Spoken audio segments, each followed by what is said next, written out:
আসসালামু আলাইকুম ভিউয়ার্স, কেমন আছেন? আশা রাখি আল্লাহর রহমতে সবাই অনেক ভালো আছেন। সো ভিউয়ার্স, অনেক দিন থেকে আমি আপনাদের মাঝে কোনো ভিডিও শেয়ার করতে পারছি না। তার কারণ হচ্ছে আমি একটু বাইরে ছিলাম, তো বাইরে থাকার কারণে সেখানে নেটওয়ার্কের প্রবলেম থাকার কারণে আমি কিন্তু আপনাদের মাঝে কোনো ভিডিও নিয়ে আসিনি। তো সেই জন্য আমি আপনাদের মাঝে দুঃখ প্রকাশ করতেছি। তো আপনারা এখন থেকে নিয়মিত আমাদের এই চ্যানেলে ভিডিওটি পাবেন। তো সব ভিডিও কিন্তু এখানে আপনারা পেয়ে যাবেন, আর্নিং রিলেটেড এবং যে অফার ভিডিওগুলো রয়েছে সব ভিডিওগুলো কিন্তু আপনারা খুব সুন্দরভাবে দেখতে পাবেন এখন থেকে।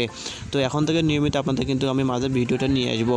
তো আজকের ভিডিওটা আমি আপনাদের মাঝে শেয়ার করে দিব যে আপনারা কীভাবে আপনাদের যে বিকাশ অ্যাকাউন্ট রয়েছে সেই বিকাশ অ্যাকাউন্টের পিন নাম্বারটা আপনার অটোমেটিক আপনার নিজেই চেঞ্জ করতে পারবেন। তো আগে আপনাদের অনেক ভোগান্তি হতো, আপনারা কিন্তু কাস্টমার কেয়ারে ফোন দিতেন এবং ফোন দেওয়ার পরে কিন্তু আপনারা কাস্টমার কেয়ারে কোনো প্রতিনিধির সঙ্গে কথা বলতে পারতেন না এবং তারা খুব বিজি ছিল এবং বিজি থাকার কারণে কিন্তু আপনাদের কিন্তু যে সমস্যাটি রয়েছে সেই সমস্যাটি কিন্তু আপনারা খুব তাড়াতাড়ি কিন্তু সমাধান করতে পারতেন না। তো আজকের ভিডিওটা আমি আপনাদের আলোচনা করে দেবো যে আপনারা কীভাবে নিজে আপনাদের যে বিকাশের যে পাসওয়ার্ডটা রয়েছে সেই বিকাশের পাসওয়ার্ডটা আপনার কীভাবে চেঞ্জ করতে পারবেন এবং যে পাসওয়ার্ডটা ভুলে গেছেন তো সেই পাসওয়ার্ডটাও কিন্তু আপনার কিন্তু উদ্ধার করতে পারবেন। তো সেক্ষেত্রে আপনার কী করতে হবে, তো সিম্পলি আপনি কী করবেন, এখানে আপনার ডায়াল প্যাডে চলে যাবেন। ডায়াল প্যাডে চলে গিয়ে এখানে আপনার ডায়াল করে দেবেন *247# ডায়াল করে দিয়ে আপনাদের যে বিকাশ করে সিলেক্ট করা সিমটা রয়েছে সেই সিমটা সিলেক্ট করে দেবেন। তো সিমটা সিলেক্ট করে দেওয়ার পর আবার আপনাদের মাঝে এরকম যে ইন্টারফেস শো করবে। তো আপনার কিছু দেখতে পাচ্ছেন যে একটা নতুন অপশন তারা দিয়ে দিয়েছে, সেটা হচ্ছে যে রিসেট পিন। তো সিম্পলি রিসেট পিনে ক্লিক করে দেবেন। তো এখানে নয় আমাদের নয় আমরা দিয়ে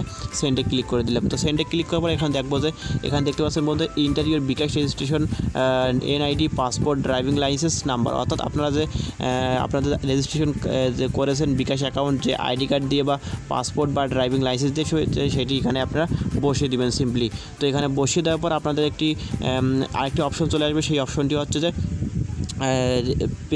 সেট পিন। তো সিম্পলি আপনার সেট পিনে ক্লিক করে দেবেন। তো সেট পিনে ক্লিক করার পর আপনারা আবারও কী করবেন, আবারও আপনার কনফার্ম পিন যাবে। তো কনফার্ম পিনে ক্লিক করে দেবেন। তো আপনারা 5 ডিজিটের পিন দিয়ে আপনারা সিম্পলি সেন্ডে ক্লিক করে দেওয়ার পর কিন্তু আপনাদের কিন্তু এখানে অটোমেটিক পিনটা সিলেক্ট আপনাদের সেভ হয়ে যাবে এবং আপনারা কিন্তু পরবর্তীতে এই পিন দিয়ে কিন্তু আপনাদের যে অ্যাকাউন্ট রয়েছে সেই অ্যাকাউন্টটা কিন্তু ইউজ করতে পারবেন। তো আমি আপনাদের মাঝে সরাসরি দেখাতে পারছি না, কারণ হচ্ছে আমাদের যে আইডি কার্ড রয়েছে সেই আইডি কার্ডটা এখন আমাদের মাঝে নেই। তো সেক্ষেত্রে আপনাদের কিন্তু আমি ভালোভাবে দেখাতে পারছি না। তো আপনারা এভাবে কাজটা কমপ্লিট করে দেবেন।